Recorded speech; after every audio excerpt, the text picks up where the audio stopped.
இது இன்றைய மன்னா, இன்றைய மன்னா, இது இன்றைய மன்னா, இன்றைய மன்னா, தன்னா அன்பாழ்வின் மன்னா.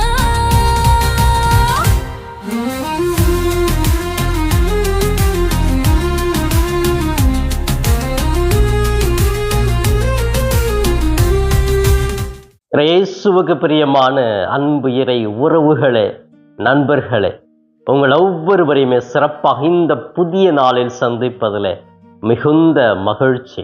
இன்று திங்கட்கிழமை. நேற்றைய தினம் ஓய்வு எடுத்துவிட்டு அந்த ஓய்வு நாளை கொண்டாடிவிட்டு ஜெபித்துவிட்டு இன்று பழையபடி நம்முடைய பணிகளை தொடங்குகிறோம், வேலைகளை ஆரம்பிக்கிறோம். படிக்க பள்ளிகளுக்கும் கல்லூரிகளுக்கும் சொல்லக்கூடிய ஒரு நாட்களாகவே இருக்கிறது. அன்புக்குரியவர்களே, சிறப்பாக இந்த அனைத்து பள்ளிகளிலுமே இந்த அரையாண்டு தேர்வுகள் முடிந்து விடுமுறை முடித்து மீண்டுமாக கல்லூரிக்கு அல்லது பள்ளிக்கு செல்லக்கூடிய ஒரு காலகட்டத்தில் இருக்கிறோம்.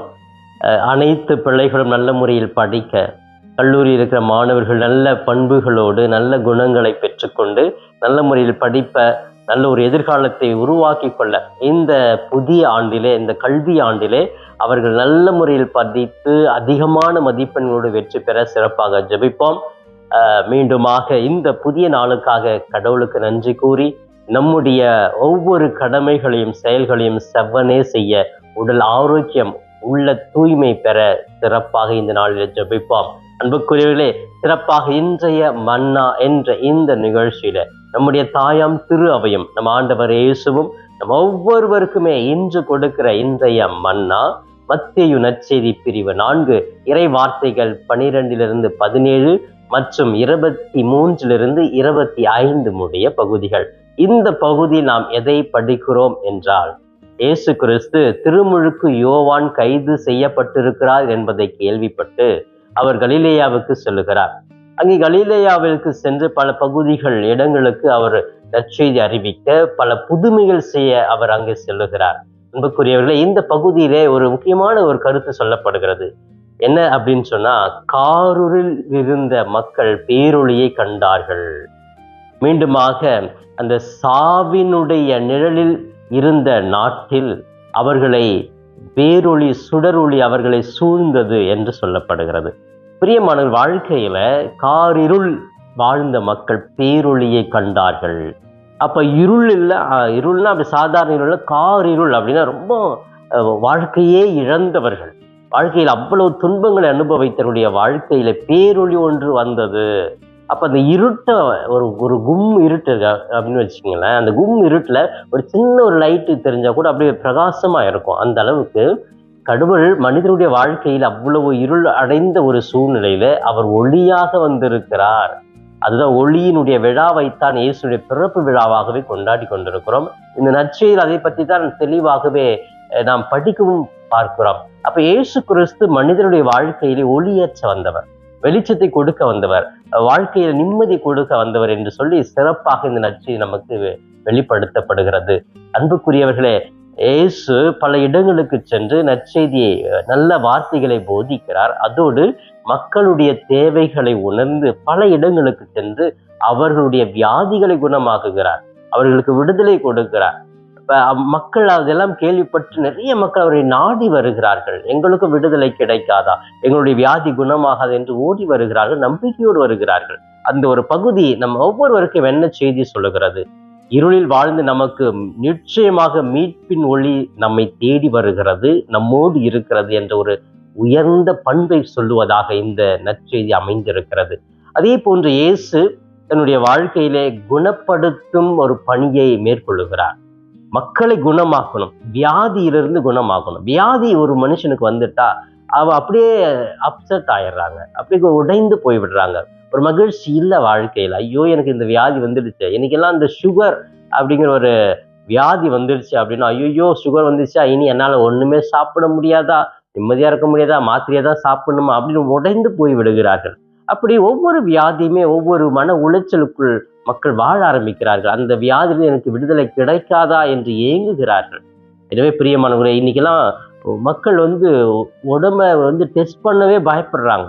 போய் டெஸ்ட் பண்ண ஏதாவது உள்ள இருக்குமோ, ஏதாவது வியாதின்னு சொல்லிடுவாங்களோ அப்படிங்கிற ஒரு பயம் எல்லாருக்குமே இருக்கிறது. அப்போ உடல் ஆரோக்கியத்தோடு ஒவ்வொரு மனிதரும் வாழ ஆசைப்படுகிறோம். என்னுடைய வியாதி நீங்க வேண்டும் என்று ஆசைப்படுகிறோம். அது மருந்து மாத்திரை இல்லாமல் கடவுளால் நான் குணம் பெற வேண்டும் என்று ஆசைப்படுகிறோம். அப்படித்தான் இயேசு வாழ்ந்த காலத்தில் மக்கள் ஆசைப்பட்டார்கள். இயேசுவினிடத்தில் சென்றார்கள். அவர்கள் நல்ல உடல் சுகம் பெற்று வந்தார்கள். இந்த நற்செய்தியிலே சிறப்பாக படிப்பது அதுதான், பல்வேறு புதுமைகளை, பல்வேறு அற்புதங்களை, உடல் வியாதியை குணப்படுத்தக்கூடிய ஒரு வல்லமையான ஒரு செயலை இயேசு செய்வதை பார்க்கிறோம். அப்ப இயேசு நம்முடைய வாழ்க்கையிலே அவர் பிறந்து வந்தது நோக்கம் நமக்கு நல்ல உடல் ஆரோக்கியத்தை கொடுக்க. உடல் ஆரோக்கியம் நல்லா நமக்கு தெளிவா இருந்துச்சு அப்படின்னு சொன்னா, ஆற்றலோடு இருந்தோம் அப்படின்னா நல்லா உழைக்க முடியும், சம்பாதிக்க முடியும், மகிழ்ச்சியாக இருக்க முடியும். உடல்ல ஒரு வியாதி ஒன்றும் இல்லைங்க, காலில் ஒரு சின்ன ஒரு முள்ளு குத்திடுச்சு அப்படின்னு சொன்னா அந்த உடம்பு பூரா வலியில இருக்கும். வேற எதுவுமே நம்ம சிந்திக்க மாட்டோம். ஒரு பல்லு வலி வந்துடுச்சுன்னு வச்சுக்கோங்களேன், நம்ம பேருக்கு தான் சொல்லுவோம் பல்லு வலினானா, உடம்பு பூரா அது வலியா இருக்கும். எந்த வேலையுமே செய்ய முடியாது, சாப்பிட முடியாது. அப்போ உடல்ல ஒரு வியாதி வந்தாலே நம்மால் மற்ற காரியங்கள் செய்ய முடியல, சிந்திக்க முடியல, சாப்பிட முடியல, உறவுகளோடு நல்லா ஐக்கியமா பேச முடியல, எல்லாமே ஒன்னோடு ஒன்னா சூழ்ந்து கொண்டே வருகிறது. எனவே பிரியமானவர்களே, இந்த காரிருளில் இருந்த மக்கள் பேரொளியை கண்டார்கள். சாவினுடைய நிழலிலே வாழ்ந்த நாட்டிலே அவர்களுடைய வாழ்க்கையிலே பேரொளி, சுடரொளி அவர்களை நாடி வந்தது என்ற இந்த வார்த்தைக்கு இணங்க நமது வாழ்க்கையிலே ஒரு சிறப்பான ஒளி, ஒரு மீட்பு நம்மோடு இருக்கிறது, நம்மை தேடி வந்திருக்கிறது. நாம் பிரகாசத்தில் ஒளியில் வாழ இறைவன் விரும்புகிறார் என்பதை புரிந்து கொண்டு எல்லா சூழ்நிலையிலுமே இந்த இறைவன் என்னை குணப்படுத்துவார், நான் அவரிடத்தில் நம்பிக்கையோடு செல்ல வேண்டும், நம்பிக்கையில் வாழ வேண்டும் என்ற ஒரு உயர்ந்த பண்பை உள்வாங்கி இந்த நாளை இறைவனுடைய பாதம் ஒப்பு கொடுத்து தொடங்குவோம். சிறப்பாக இது நாள் முழுவதுமே இறைவனுடைய அருளும் ஆசிரியம் நம் ஒவ்வொருவருக்கும் நிறைவாக இருக்க கண்களை மூடி ஜெபிக்கலாமே. எங்களை நேசிக்கும் எங்கள் தாயும் தந்தையுமான இறைவா, உம்மை போற்றுகிறோம், வாழ்த்துகிறோம், ஆராதிக்கிறோம், நன்றி கூறுகிறோம். இந்த புதிய நாளுக்காக நன்றி. அன்பு தெய்வமே, பல்வேறு மக்கள் வேலை செய்பவர்களும் சரி, படிப்பவர்களும் சரி, லீவிலே நல்ல ஓய்வெடுத்து விட்டு மீண்டுமாக தங்களுடைய பணியை தொடங்க இருக்கிறார்கள், படிப்பை தொடங்க இருக்கிறார்கள். ஒவ்வொருவரையுமே ஆசீர்வாதம் ஆண்டவரே. கல்லூரிகள் எல்லாம் இன்று திறக்கப்படுகிறது, பள்ளிகள் திறக்கப்படுகின்றன. ஒவ்வொரு மாணவ செல்வங்களும் இந்த கல்வி ஆண்டிலே சிறப்பாக நல்ல முறையில் படித்து தங்களுடைய வாழ்க்கையில் அதிகமான மதிப்பெண்களை பெற்று நல்ல வெற்றி பெற அவர்கள் ஆற்றக்கூடும். கல்லூரி மாணவ பிள்ளைகளுக்கு அன்பு தெய்வமே, அவர்கள் கல்லூரியில் படிக்கிற பொழுது பல்வேறு குடும்பங்களிலே கஷ்டப்பட்டு படிக்க வைக்கிறார்கள். அந்த பிள்ளைகள் இந்த கஷ்டத்தை உணர்ந்து, பெற்றோருடைய வேதனைகள் கண்ணீரை உணர்ந்து அவர் நல்ல முறையில் படித்து நல்ல பண்புகளையும் அவர்களுக்கு வாழ்வுக்கு தேவை நல்ல திறமைகளை வளர்த்து கொண்டு அவர்கள் மேலோங்கி வாழ நல்ல முறையில் படிக்க அவர்களுக்கு ஆற்றலை கொடும். தீய பழக்கங்கள், இந்த ஊடகத்திற்கு அடிமையாகாத ஒரு நிலை, மொபைல் போனுக்கு அடிமையாகாத நிலையை இந்த இளம் பிள்ளைகளுக்கு கொடுக்க நான் ஜெபிக்கிறேன். ஆசீர்வதியும் ஆண்டவரே. 10ஆம் வகுப்பு, 11, 12 வகுப்பு படிக்கிற ஒவ்வொரு மாணவ செல்வங்களும் நல்ல முறை இந்த காலகட்டங்களில் படிக்க அவர்களுக்கு நல்ல ஞானத்தையும் அறிவையும் உடல் ஆரோக்கியத்தையும் கொடுத்து வழி நடத்தும். படிக்கிற பாடங்கள் நினைவில் இருக்கட்டும். அன்பு தெய்வமே, வேலை செய்கிற உழைக்கிற ஒவ்வொரு உழைப்பாளர்களையும் நினைத்து பார்க்கிறேன், விவசாயிகள் நினைத்து பார்க்கிறேன், அவர்களுக்காக ஜெபிக்கிறேன். இன்னும் அரசு துறையிலே, தனியார் துறையிலே, இன்னும் சுய தொழில் செய்கிற ஒவ்வொருவரையும் ஆசீர்வதியும். அவர்கள் வேலை செய்ய உடல் ஆரோக்கியத்தையுமான வலிமையும் கூடும். இன்னும் அன்பு தெய்வமே, சிறப்பாக இன்று நற்செய்தியை நாங்கள் வாசிக்க கேட்டது போன்று எல்லா நோயாளிகளையும் குணப்படுத்தக்கூடிய வல்லவராக இருக்கிறீரே, எங்களுடைய வியாதியை குணப்படுத்த வாரும், எங்களுக்கு உடல் ஆரோக்கியத்தை கூடும்.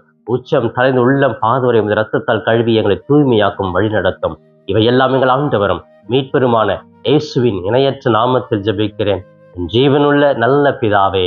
ஆமேன், ஆமேன். பிரியமானவர்களே, இந்த நாள் இனிய நாளாக இறை அருளை நிறைவாக பெற்று மகிழும் நாளாக இருக்க நான் வாழ்த்துகிறேன்.